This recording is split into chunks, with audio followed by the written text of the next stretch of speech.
Talk about the Jamaica band's music. Okay, this is like I didn't even read it yet, but I know this is overstated by a lot. Okay, this is big overstated. So here's the thing. Let me give you a little. Actually, I'm gonna read this and I'll give you a little bit of background. Okay, Jamaica Broadcasting Authority has banned content that glorifies illegal activities such as drug and gun use. Okay. The new rule covers TV and radio, include music, and lists specific topics that are off limits: scamming, drug abuse. The illegal use of firearms cannot be promoted, and swearing or near sounding replacements are also banned. But the strict nature of the ban has been criticized by some artists who argue that music is a reflection of life. It comes amid high levels of violent crime in Jamaica. In 2021, the island nation had one of the highest murder rates in Latin America and the Caribbean, but the broadcasting agency says the use of the public airways to broadcast songs that glorify illegal activity could give the wrong impression that criminality is an accepted feature of Jamaican culture and society. All forms of illegal or criminal activity are not prohibited. In an effort to help keep the airwaves clean, a station operator required to take immediate steps to comply. Concerned that offended content could normalize criminality among young adults and vulnerable and impressionable youths was also cited as a reason for the changes. However, some of Jamaican musical artists have criticized the move. We cannot stop the creatives, the artists, from singing about what they see around them or grew up around, said Romish, salute to Romish, a local music manager and producer, in an Instagram post. He went on to ask if Jamaica is the only culture that has children because the same children listen to these same songs elsewhere. Grammy Award-winning producers and singer Stephen McGregor, Stephen the Genius, he voiced his frustrations on Twitter. He says, "Yay, crime and violence magically gonna stop now." He sarcastically wrote before pointing out that young people listen to music over the internet more often than through a radio. In my opinion, the move is more of a, look, we're doing something than actually trying to do something, said McGregor, okay? This is what I was going to get to. This isn't the first time that some music was banned in Jamaica. In 2009, this is after. I'm going to give some context, so I'm reading that, and I'm also talking about it a little bit off the cuff. So in 2009, Jamaica was in a very polarizing time. Imagine when the beef between Tupac and Biggie. Imagine if that was so powerful in a society that the society were also fighting it out in the streets. That was happening when Vybz Kartel and also Mavado were beefing. Okay, it's Gaza versus Gully. That was their respective groups. Kids at school would pick sides and they would be stabbing each other up. The government realized that. Number one, they got them two artists. They pretty much forced their ass, like, y'all gotta do a truce or y'all not gonna be able to perform at all on the island. Number two, they did this like censorship shit again, which they said any music, and that's what it said in 2009, regulators banned music promoting sex, violence, murder, and arson, and daggering. Remember daggering used to be a thing? Still is actually. A type of sexually suggested dancing gaining popularity. The commission latest statement says while there had to be regard for freedom of expression, content promoting criminality conflicted with the tenets of responsible broadcasting. So here's the thing. They've done this before. So they ban music promoting these type of things.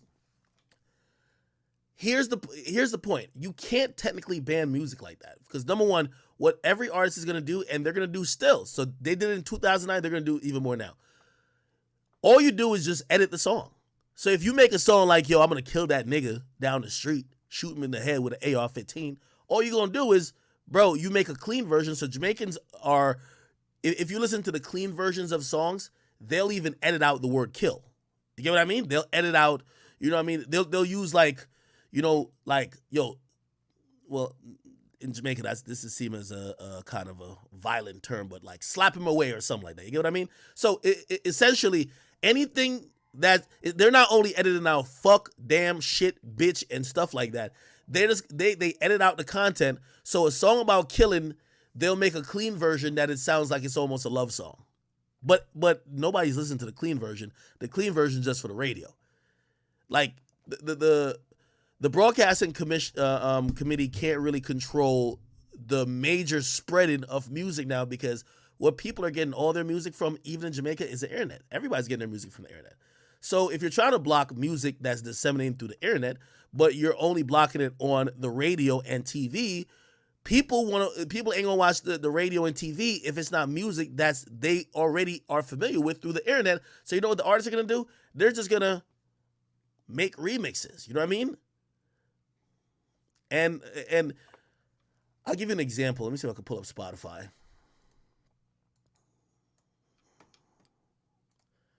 There's a lot of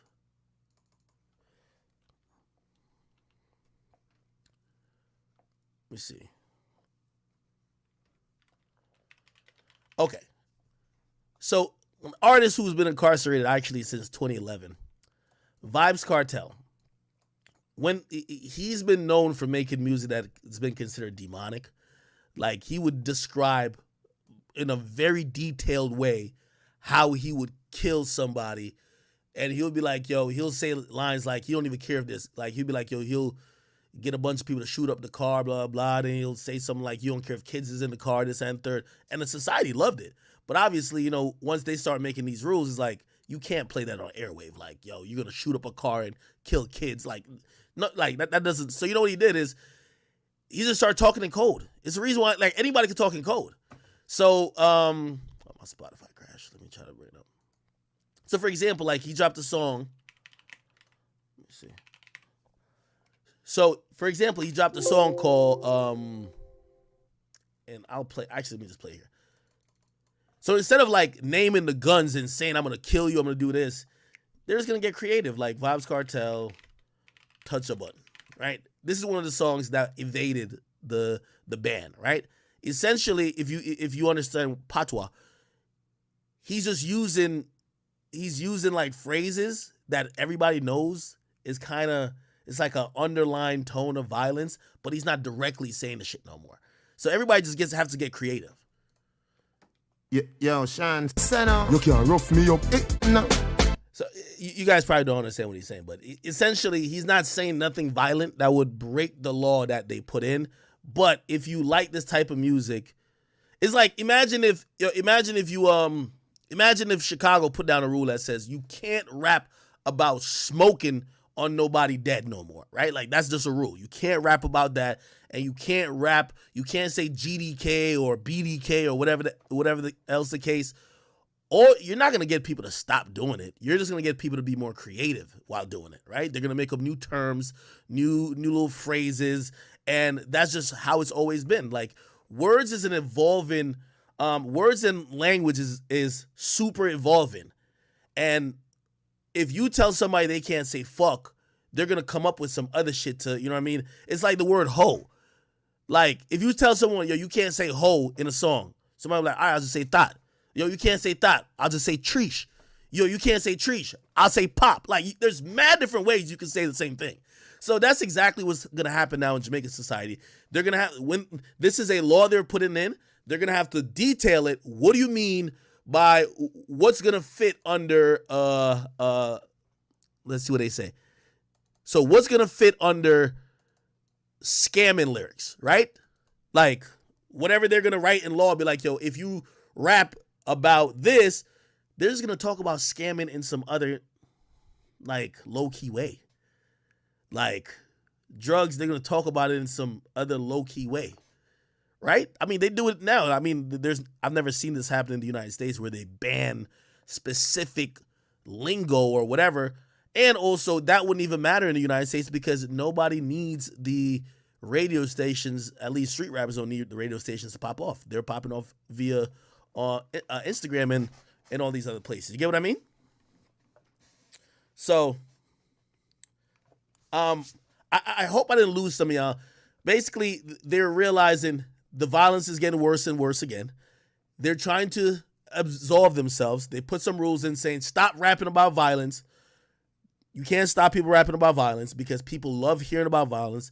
They're going to come up with new slangs, new little ways, and they're going to evade it, and they're going to make 3, 5, 6 versions of a song that could play on. So I'll tell you another thing they do. So in American culture, it's usually a little bit lazier. Like, for example, I don't know. Give me any song, right? If I go on Spotify and I play, tell me a song that has a bunch of, okay, piss me off, right? They probably even drop a clean version of that, right? They probably don't even care about radio, right? So Lil Durk pissed me off. He says bitch a bunch of times. He says fuck. He says a bunch of stuff that you could not play on the radio.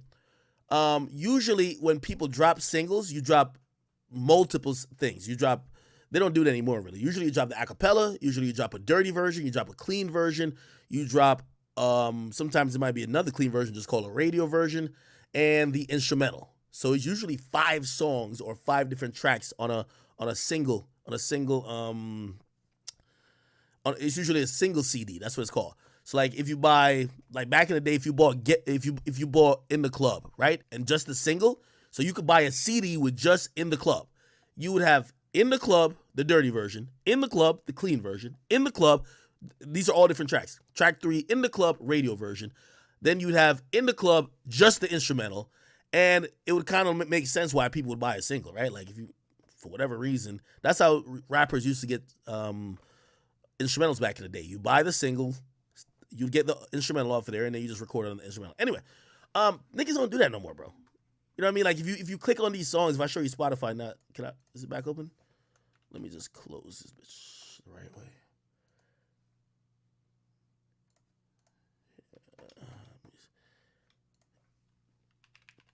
Like,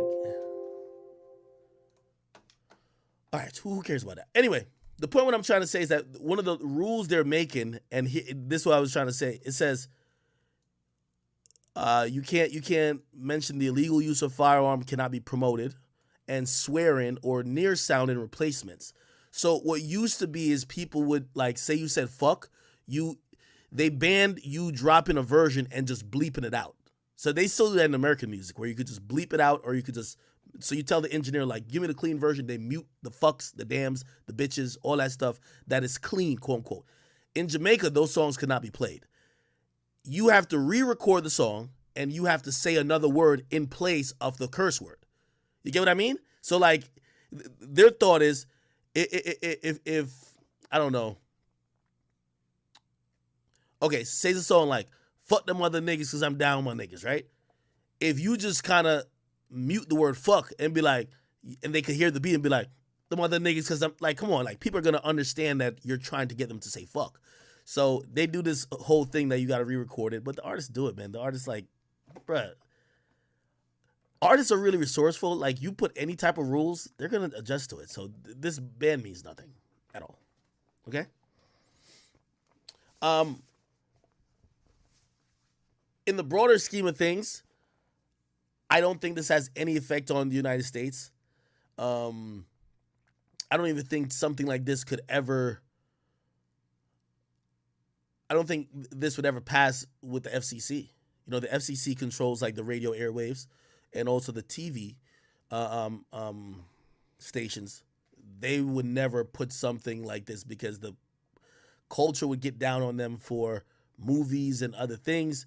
The only thing is in Jamaica, there isn't many movies that are made there. The only type of art that is really played on public sphere is music, and these artists historically has had almost immense power that the government looks at them in fear. Like, you know, for example, the same guy, Vibes Cartel.